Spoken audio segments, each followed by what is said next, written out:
Assalamualaikum warahmatullahi wabarakatuh. Halo semua, perkenalkan namaku Christine Setiorini dengan NIM Z01230998 Fakultas Peternakan Universitas 11 Maret Surakarta. Adanya saya di sini akan menyampaikan terkait dengan apa saja yang sudah saya dapatkan selama mata kuliah Bahasa Indonesia pada 1 semester kemarin. Pertama, saya mempelajari terkait dengan pentingnya belajar bahasa Indonesia. Bahasa Indonesia menjadi satu hal penting seketika dibicarakan. Bahasa Indonesia menjadi faktor penting dalam pemersatuan. Dengan adanya bahasa Indonesia juga, maka segala persatuan akan terus dipantik. Kedua, mempelajari terkait dengan fungsi belajar bahasa Indonesia. Fungsi utama belajar bahasa Indonesia sebenarnya terletak pada penggunaannya sebagai alat komunikasi. Bahasa Indonesia juga sebagai segala strategi yang kita gunakan untuk bertutur kata dan nantinya menjadi sarana penting alat komunikasi yang baik dan benar. Kemudian yang ketiga, yakni saya mempelajari terkait dengan latihan. Yang pertama, pasti kita diwajibkan untuk dapat memiliki bahasa yang luas, di mana tidak hanya memanfaatkan ide dan gagasan dalam imajinasi, namun harus dipraktikannya juga. Seperti dalam berdiskusi, bisa dalam forum-forum pada kelas atau forum-forum ilmiah atau forum-forum seperti pada webinar atau seminar online atau offline. Kemudian yang keempat, saya mempelajari terkait berbahasa yang baik, benar, dan juga santun. Dalam berbagai konteks, diperlukan adanya santun berbahasa sebagai cermin jati diri, pribadi sejati dalam menjalin komunikasi, dan interaksi sosial manusia. Manusia sebagai makhluk sosial tidak terlepas dari interaksi antar sesama dalam kehidupan sehari-hari. Kelima, saya mempelajari terkait berbahasa yang santun dalam situasi resmi. Kondisi agar tetap sehat dan ceria menjadi salah satu bagian untuk dapat berbahasa Indonesia yang baik dan benar. Termasuk salah satu upayanya yakni bagaimana kita dapat mengungkapkan ide dan gagasan dalam posisi kita saat kita bicara. Kemudian yang keenam, saya mempelajari terkait berbahasa yang santun namun dalam situasi non-resmi.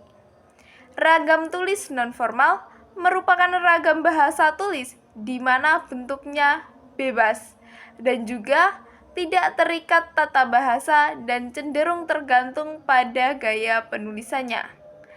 Kalimat tidak formal atau kalimat non-formal adalah kalimat yang menyimpang dari kaidah tata bahasa dan cenderung menggunakan bahasa gaul. Berikut adalah beberapa contoh kalimat non-formal atau komunikasi informal dalam organisasi. Yang pertama yakni ada rumor rantai untai tunggal. Pada rumor rantai untai tunggal, komunikasi terjadi manakala seorang menyampaikan informasi kepada orang lain dan orang tersebut kemudian menyampaikannya kembali informasi yang disampaikan kepada beberapa orang lainnya dan juga seterusnya. Kemudian yang kedua yakni ada rumor rantai klaster. Rumor rantai klaster merupakan salah satu komunikasi yang terjadi manakala seseorang menyampaikan pesan kepada beberapa orang yang dipercaya dan kemudian mereka menyampaikan pesan tersebut kepada orang-orang atau mereka juga masing-masing dan juga seterusnya kembali ke siklusnya begitu lagi. Kemudian yang ketujuh yakni saya mempelajari terkait dengan bagaimana kita dapat memahami maksud implisit dan eksplisit dalam komunikasi penutur, lawan tutur, partisipan, begitu. Kemudian implisit dalam penutur bermakna yang tersirat atau yang tersimpan dalam ucapan atau tulisan seseorang tanpa secara eksplisit diungkapkan.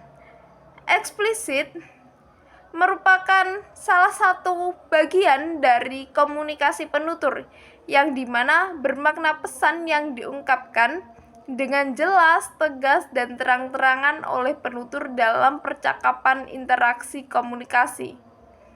Dan kembali lagi ke yang tadi, untuk implisit yakni pemahaman atau penafsiran kita yang secara tidak eksplisit diungkapkan oleh semua pihak dan terlihat dalam interaksi atau percakapan ini.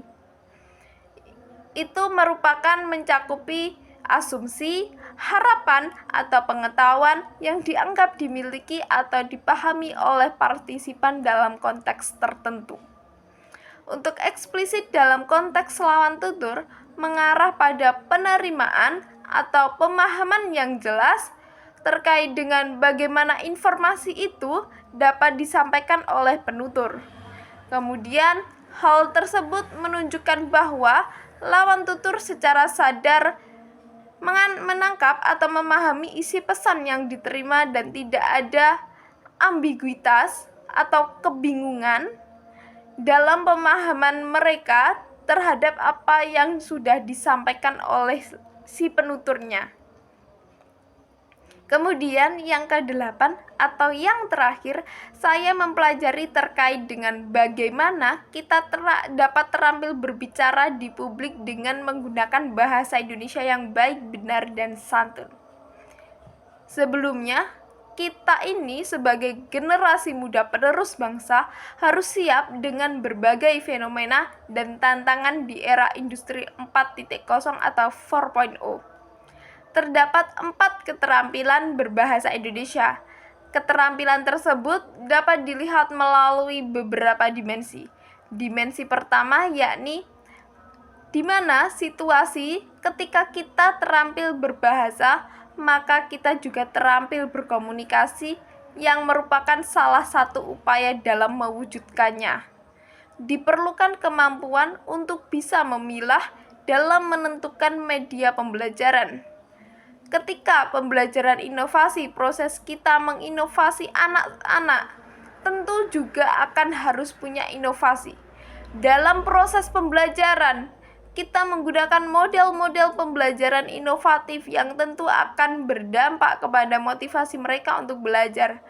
Maka, motivasi mereka untuk menyimak pun juga akan meningkat. Kemudian, ketika peserta didik kita, mungkin masyarakat juga dapat melihat melalui media-media. Mungkin sekian dari saya. Mohon maaf apabila ada kurang lebihnya. Akhir kata, wassalamualaikum warahmatullahi wabarakatuh.